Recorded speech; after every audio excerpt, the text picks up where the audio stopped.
Hi Pakistani father and सन। तो कैसे हैं आप सब? मेरा नाम जाद है यार भाई। आज का वीडियो बहुत ही बड़ा होने वाला है भाई। आज हम रिएक्ट करने वाले हैं भाई साहब कारगिल युद्ध में भारत के 10 ऐसे सैनिक जिन्होंने पाकिस्तान को हारने पर कर दिया मजबूर।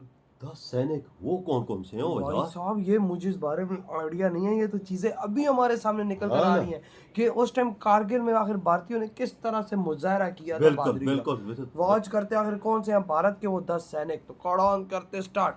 कारगिल युद्ध के 10 हीरो, किसी ने सीने पर खाई गोली, कोई तिरंगा ओढ़ कर लौटा। कारगिल युद्ध के जांबाज जवानों की कहानी जिनके नाम से कांप गए थे दुश्मन। वाकई यार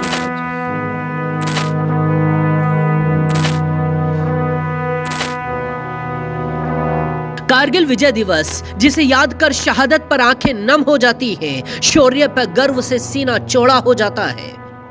कारगिल की हजारों फीट ऊंची चोटियों पर दुश्मन बैठे थे और नीचे सिर पर कफन बांधकर हिंदुस्तान के रणबांकुरे खड़े थे। माइनस तापमान के बावजूद जख्मी होते रहे, गोलियां खाते रहे, लेकिन पीछे नहीं हटे और अंत में दुनिया की सबसे ऊंची चोटी पर पहुंचकर दुश्मन के सीने को छलनी कर दिया। आज हम आपको इसी अदम्य साहस और विजय की कहानी के 10 नायकों से मिलाएंगे जिन्होंने कारगिल की चोटियों पर विजय का तिरंगा लहराया था। अंदाजा लगा कारगिल शुरू हमने किया था और खत्म 1974 में हिमाचल प्रदेश के पालमपुर में पैदा हुए कैप्टन विक्रम बत्रा 6 दिसंबर 1997 को आर्मी में कमीशन्ड हुए थे और 1999 तक कारगिल की जंग में कूद गए। विक्रम ने 20 जून 1999 को 5140 की चोटियों पर तिरंगा लहराया था और नारा दिया था, ये दिल मांगे मोर। उन्होंने पाकिस्तान के 5 सैनिकों को मौत की नींद सुलाया था। जब उनके एक साथी को दुश्मन की गोली लगी तब विक्रम जान की परवाह किए बिना साथी को बचाने के लिए दौड़ पड़े। उनके साथियों ने विक्रम को रोका, लेकिन दोस्त के लिए विक्रम ने अपनी जान की बाजी लगा दी और इसी दौरान दुश्मन की गोली विक्रम को आकर लगी और कैप्टन विक्रम बत्रा शहीद हो गए। मरणोपरांत विक्रम को सेना का सर्वोच्च सम्मान परमवीर चक्र मिला। ये देखो बहादुरी के कारनामे भारतीयों। यूपी के सीतापुर के मनोज 1997 में इंडियन आर्मी में भर्ती हुए थे।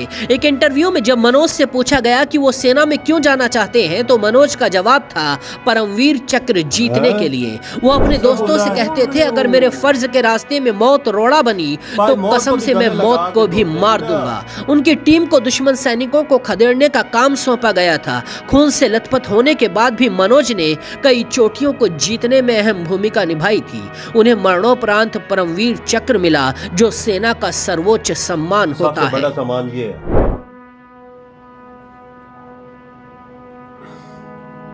नायब सूबेदार योगेंद्र सिंह यादव घातक प्लाटून के हिस्सा थे और उन्हें टाइगर हिल पर करीब 16,500 फीट ऊंची चोटियों पर 3 बंकरों पर कब्जा करने का काम मिला था। उनकी बटालियन ने 12 जून को टोलो लिंग टॉप पर कब्जा किया।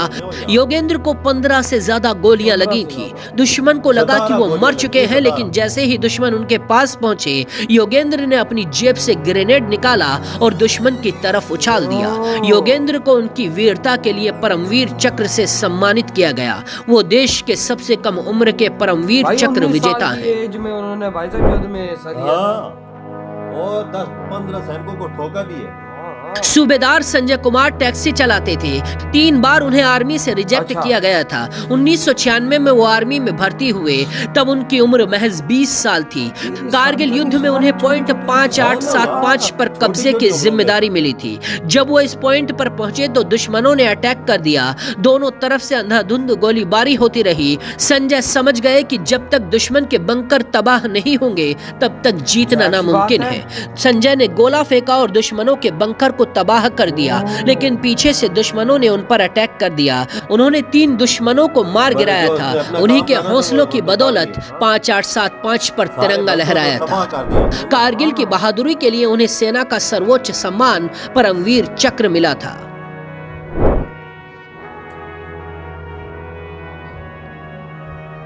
कैप्टन अनुज नैयर को कारगिल युद्ध में .4875 से दुश्मनों को खदेड़ने की जिम्मेदारी मिली थी। टीम की कमान कैप्टन अनुज नैयर के हाथों में ही थी। दुश्मन ऊपर थे और लगातार वार कर रहे थे। अनुज के कई साथी शहीद हो गए थे। जख्मी होने के बाद भी अनुज आगे बढ़ते रहे। अकेले पाकिस्तान के जवानों को मौत के घाट उतार दिया और 3 बंकरों को तबाह कर डाला। सुबह हुई तो ऊपर बैठे दुश्मनों को अनुज और उनके साथी साफ साफ दिखाई देने लगे। उनके एक साथी ने कहा, रात होने तक पीछे लौटते हैं, रात में फिर से आएंगे। लेकिन अनुज ने जवाब दिया, पापा से वादा किया है, पीठ तो बिल्कुल नहीं दिखाऊंगा। अनुज चौथे बंकर पर अटैक करने के लिए जैसे ही आगे बढ़े, उनके ऊपर एक गोला गिरा और वो शहीद हो गए। उसी दिन कुछ ही घंटों बाद .4875 पर तिरंगा फहराने लगा। कैप्टन अनुज को महावीर चक्र सम्मान से नवाजा गया। अनुज की सगाई हो चुकी थी। 10 सितंबर को उनकी शादी होने वाली थी। युद्ध के लिए जाते वक्त उन्होंने सगाई वाली अंगूठी अपने ऑफिसर को ये कहते हुए दी थी कि किसी भी कीमत पर ये दुश्मन के हाथ नहीं लगनी चाहिए।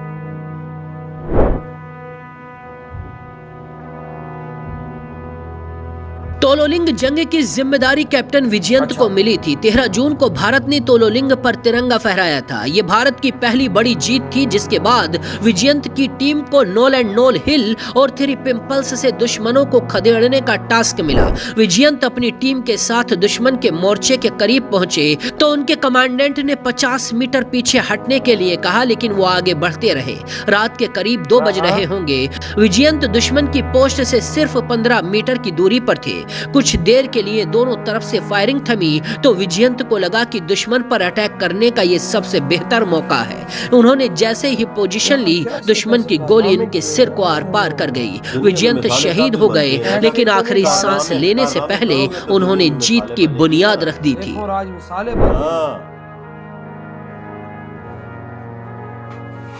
कारगिल युद्ध के दौरान राजपुताना राइफल्स रेजिमेंट के जवान हवालदार सुल्तान सिंह नरवारिया की शहादत को भी भुलाया नहीं जा सकता। कारगिल युद्ध जब शुरू हुआ था तो सुल्तान छुट्टी पर घर आए हुए थे। जब उन्हें युद्ध की जानकारी मिली तो वो भिंड से रवाना हो गए। वो ऑपरेशन विजय का हिस्सा थे।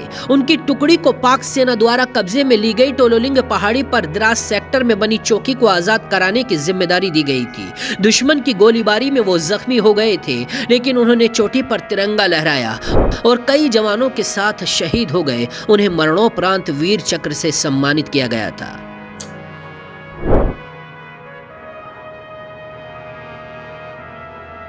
नायक दिगेंद्र कुमार साल 1985 में 2 राजपुताना राइफल्स में भर्ती हुए। 1999 में कारगिल युद्ध में शामिल हो गए। शुरुआत तोलोलिंग पर चढ़ाई से हुई थी। दोनों तरफ से अंधाधुंध गोलीबारी हो रही थी। हमारे साथ जवान शहीद हो गए थे। 6 गोलियां दिगेंद्र को भी लगी थी। दिगेंद्र जान की परवाह किए बिना आगे बढ़ते रहे। अकेले पाकिस्तान के 18 बंकरों को तबाह कर दिया। ग्रेनेड लिए दिगेंद्र आगे बढ़ रहे थे कि तभी अचानक उनके सामने पाकिस्तानी सेना के मेजर अनवर खान आ गए।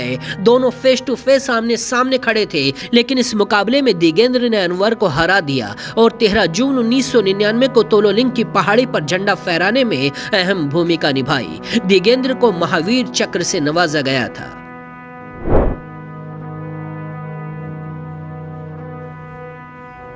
डीपी सिंह 25 साल की उम्र में 1999 में कारगिल की जंग में कूद गए थे। 13 जुलाई 1999 को अखनूर सेक्टर में जंग लड़ते हुए वो जख्मी हुए थे। उनके शरीर पर 40 से ज्यादा घाव थे। उन्हें अस्पताल ले जाया गया तो डॉक्टरों ने मृत घोषित कर दिया। कुछ देर बाद एक सीनियर डॉक्टर को एहसास हुआ कि जिसे मृत घोषित किया गया है, उनकी सांसें चल रही हैं। इसके बाद डीपी सिंह का इलाज शुरू हुआ और वो बच गए, लेकिन उनका एक पैर काटना पड़ा। आज वो पूरी दुनिया में ब्लेड रनर के नाम से फेमस है। वो 4 बार Guinness book of world record में अपना नाम दर्ज करा चुके हैं। भाई रनर है, 4 वर्ल्ड रिकॉर्ड बना चुके हैं। एक टांग पे मेजर विवेक गुप्ता भी कारगिल युद्ध में उन जवानों में शामिल थे जिन्होंने दुश्मनों के दांत खट्टे कर दिए। उन्होंने टोलोलिंग टॉप पर दुश्मनों को खदेड़ने में अहम रोल अदा किया था। कई गोलियां लगने के बावजूद भी वो अपने मिशन पर आगे बढ़ते रहे। जख्मों के बावजूद उन्होंने दुश्मन देश के 3 सैनिकों को ढेर कर दिया था। उनके प्रेरक नेतृत्व और बहादुरी से टोलोलिंग टॉप पर कब्जा किया गया था। उन्हें मरणोपरांत देश के सैन्य सम्मान महावीर चक्र से सम्मानित किया गया था। ऐसी ही बाकी खबरों के लिए देखते रहिए जनसत्ता।